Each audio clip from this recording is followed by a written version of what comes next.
Le plaisir d'avoir pour invité ce matin Renaud. Bonjour Renaud. Bonjour. C'est vrai que ça fait trop longtemps, beaucoup trop longtemps. Ouais. Mais vous voilà, vous êtes debout. Oui, Et ça toujours nous vivant, fait toujours bien debout. plaisir. Ouais. Avec cet album qui est sorti déjà il y a quelques mois, qui marche, qui cartonne, 700 000 exemplaires. Bon, c'est vraiment un gros succès. Ça fait du chaud au cœur, j'imagine. Et alors, dans l'album, il y a cette chanson « Ils m'ont cru disparu, on me croit oublié, dire à ces trous du cul, je continue de chanter ». Alors, qui sont les trous du cul? Bah, les journaleux, de manière générale, la presse people en général, et la presse en particulier, qui me pensaient disparus, oubliés, qui n'arrêtaient pourtant pas de me harceler par paparazzi interposés. Ça vous a fait du mal, ça? Ça a fait beaucoup de mal, oui. Mais j'en suis remis. Hum. Et Vous cette par- chanson, j'ai réglé quelques comptes. J'avais envie de vous demander aussi, de commencer l'émission, comment ça va? Très très bien. Comme ça va? Ah oui. Je suis en pleine répétition pour ma tournée. Ouais. Sans date, Un grand c'est bonheur. énorme sans date. 130 avec les festivals. 130 même. Et tous les festivals d'été qui vont se Ça vous répéter. fait pas un peu peur, ça? Parce qu'il faut être en super forme physique. Ouais, je chante 2h30 sur scène. Et je suis en pleine forme. On revient un petit peu en arrière. Je sais que vous n'avez pas trop le goût non plus voilà, du passé, mais vous aimez bien l'enfance. Vous avez même la nostalgie de l'enfance. Hein. Vous avez écrit d'ailleurs cette autobiographie avec Lionel Duroy, Comme un enfant perdu. On se sort jamais de son enfance, on s'en remet jamais. On s'en remet jamais, comme dit le poète. J'ai eu 10 ans, je ne les ai plus, je n'en reviens pas.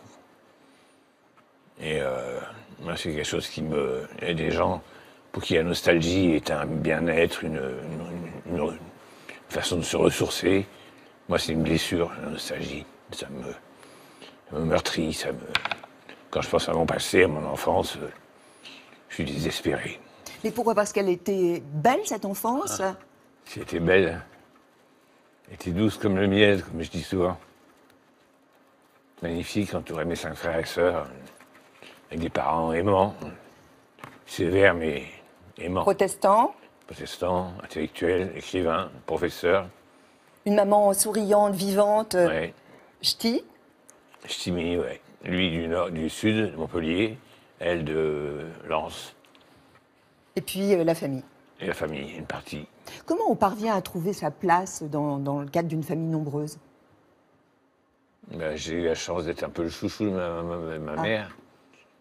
Le petit dernier, l'avant-dernier, le plus jeune, puisque mon frère jumeau est né avant moi. J'étais un peu le petit chétif de la famille, maigrichon. Donc on le et protégeait. faiblard. Il fallait me protéger, et j'étais bien protégé. Ça a été un modèle, votre maman? Un modèle de femme? Voilà, ça l'est aujourd'hui, en tout cas. À l'époque, je ne sais pas. Mais j'admirais beaucoup, je l'aimais énormément. Aujourd'hui, encore plus. Est-ce qu'on Aujourd'hui parle- qu'elle a 95 ans. Quel a été votre premier acte de rébellion? Mais 68. À part quand on avait parents, d'abord, un petit peu, quand j'ai commencé à avoir les cheveux un peu longs, plus courts qu'aujourd'hui, mais longs pour l'époque. Et vous mangez pas avec eux? Vous mangez à la Et mon cuisine? père ne voulait pas me voir à table quand j'avais les cheveux longs, enfin, soi-disant longs, plus courts que vous et moi. Mais j'avais la frange, il ne voulait pas me voir à table, donc je mangeais tout seul dans la cuisine. Et je n'aimais pas les tomates, je n'aime toujours pas, je n'avais jamais mangé de ma vie. Et je restais parfois 1h30 à table dans ma rondelle de tomates, à refuser à manger. Et mon père disait, tant que tu n'auras pas mangé ta tomate, tu n'auras rien d'autre. Ma mère m'a amené des douceurs en cachette. En catimini. Ouais. Mais ma vraie révolte intérieure, profonde, c'est mai 68. Ouais. Retour sur votre vie en chanson, si vous le voulez bien, par Magali Defer. J'ai toujours envie de chanter ce que j'avais sur le cœur, dans les tripes et dans la tête. Et oui, Renaud, c'est toute une vie qui se raconte en chanson, à commencer par sa jeunesse où le petit gars de Paname fréquente les banlieusards. Rez-de-chaussée, dans mon HLM, il y a une espèce de barbouze qui surveille les entrées, qui tire sur tout ce qui bouge, surtout si c'est bronzé. Bandana et blouson noir, le zonard se revendique anard et brocarde le pouvoir. Et sous le signe de l'hexagone, on peut pas dire que ça soit pendant. Les chansons sont souvent des drapeaux et des tambours pour des combats à mener. Des combats contre les injustices, la famine.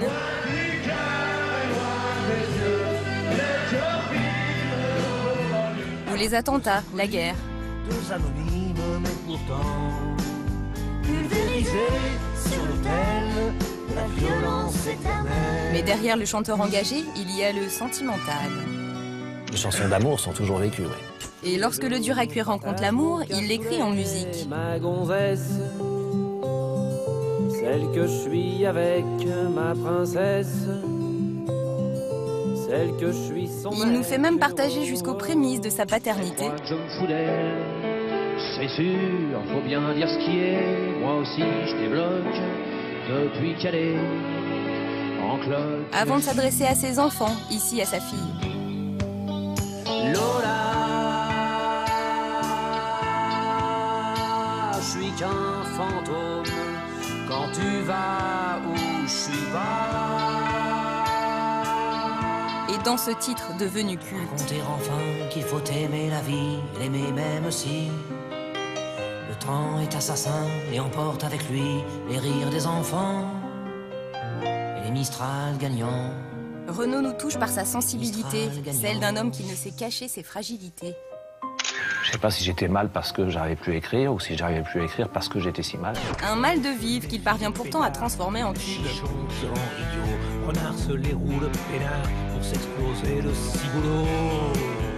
Docteur Renaud, Mister Renard. Et toujours là. Toujours la banane, toujours debout.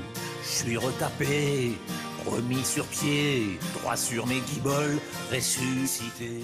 Quelle est la chanson qui vous ressemble le plus? Beaucoup me ressemblent. Manu, c'est moi, c'est un portrait, un autoportrait. Mon second prénom, c'est Renaud Pierre Manuel. Donc, en chantant ce personnage imaginaire, je pensais à moi, puisque à l'époque, ma femme était encore mariée.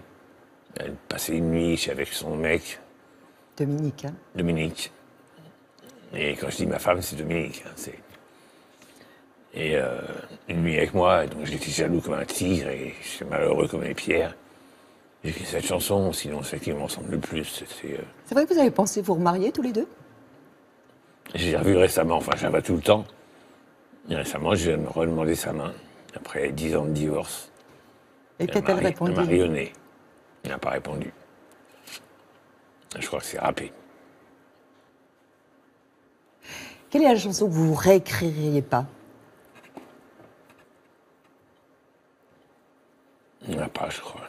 Je les aime toutes. Et vous les assumez toutes? Oui, je les assume, enfin un peu moins. Les profs que je les chante plus, genre c'est mis mon flingue, qui était un peu trop un brûlot anarchiste, et trop violent envers toutes les formes d'autorité. Mais j'ai jamais été très tendre avec les autorités, quelles qu'elles soient judiciaires, policières, professorales, parentales. Nous, la preuve, le t-shirt que toute vous première portez, le t-shirt que vous portez aujourd'hui. Ah bah c'est une lutte contre l'injustice. Une injustice faite à un homme qui est en prison depuis 14 ans et qui est à mes yeux innocent, qui a été condamné avant même d'être jugé par Sarkozy en traitant d'assassin. Nous avons arrêté l'assassin de mes préfets, Irignac, et qui a eu droit à un procès, à 3 procès iniques, avec des magistrats qui étaient, des jurés qui étaient tirés parmi les membres de la magistrature, des juges, des assesseurs, au lieu d'avoir un jury populaire tiré au hasard dans la population. Donc vous le pensez innocent? Ah oui, j'ai un type de conviction. Vous le Et je suis pas le rencontrez? seul. Vous le rencontrez en Je l'ai prison? rencontré 3 fois en prison. C'est un mec formidable, en plus. Vous le connaissiez auparavant? Depuis 3 ans, je faisais partie de son comité de soutien, mais je ne l'avais pas jamais rencontré. Non. Maintenant que je sais qu'il est à la prison d'Arles, c'est à quelques kilomètres de chez moi, à Lille sur la Sorgue, où je vis une partie de l'année. Je lui rends visite régulièrement. Qu'est-ce que vous vous dites? Et je vais aller chanter en prison pour lui au mois de décembre. Qu'est-ce que vous évoquez ensemble? On parle de ses conditions d'incarcération. Je fais partie d'un mouvement politique corse qui s'appelle Amnesty, pour l'amnistie de tous les prisonniers politiques corses.